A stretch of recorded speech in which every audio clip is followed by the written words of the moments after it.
Bir narsa borki, biz bugun jannat tomon intilayotgan mo'min musulmonlar jannat yo'lini qidirishlikda ba'zan bir tomonni hisobga olamiz. Ya'ni namoz o'qiymiz, ibodat qilamiz, lekin tashqarida hayotimiz boshqacha. Mana bu juda ham achinarli holat. Rasulimiz alayhisalom aytadilar, eshitaylik. Mana shu hadisni Imom Tabaroniy rivoyat qildi. Yu'ta yawmal qiyamati bi unasin ma'ahum min al-hasanati ka'amthali jabal Tihama. Qiyomat qoyim bo'lganda deyaptilar payg'ambarimiz alayhisalom. Odamlarni olib keladi, shunday odamlar bo'ladiki, ularni qilgan amallari, yaxshiliklari, savoblari tuhomi tog'ichalik bo'ladi deyapti. Qarang, shuncha tog'lik savob bilan keladi qiyomatda maydonga.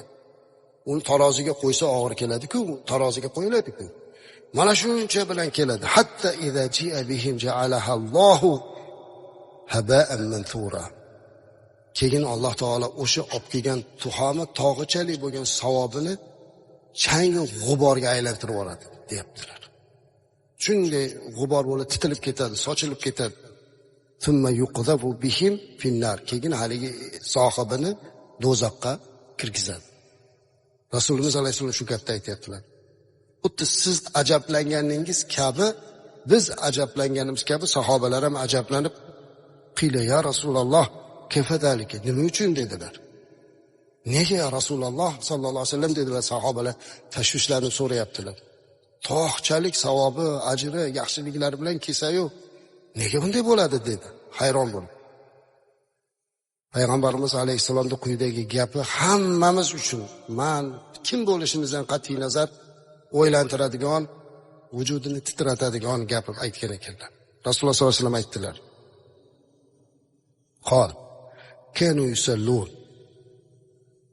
namozxonadalar, va yasumun, roza tutardilar, va yuzakkun, o'zlarini poklardilar, va yahujjun, hatto haj qilardilar.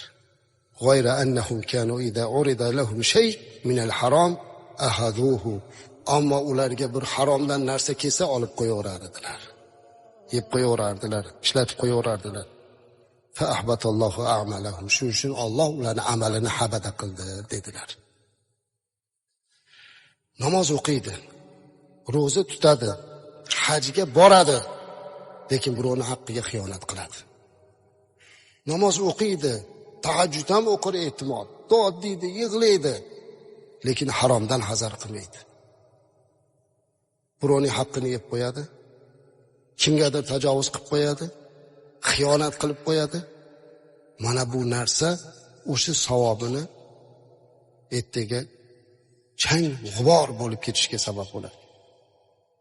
Shuning uchun ham Hazrat Umar radhiyallohu anhu o'z davrida tojirlarga aytgan ekanlarki, sizlarni odamlarning namozi aldab qo'ymasin. Hozir shunaqa bo'lyaptiki, azizlar, go'yoki mana shu kirib namoz o'qisa, roza tutsa, hajga borsa bo'ldi. Uning uchun hamma narsa hal bo'ldi u dunyo ishi. Yo'q, Alloh saqlasin. Sahobalar qanday edilar? Sahobalar o'sha bir amalni qilgandan keyin uni qabuliyatini so'rab, umid qilib Allohdan taqvoda turardilar.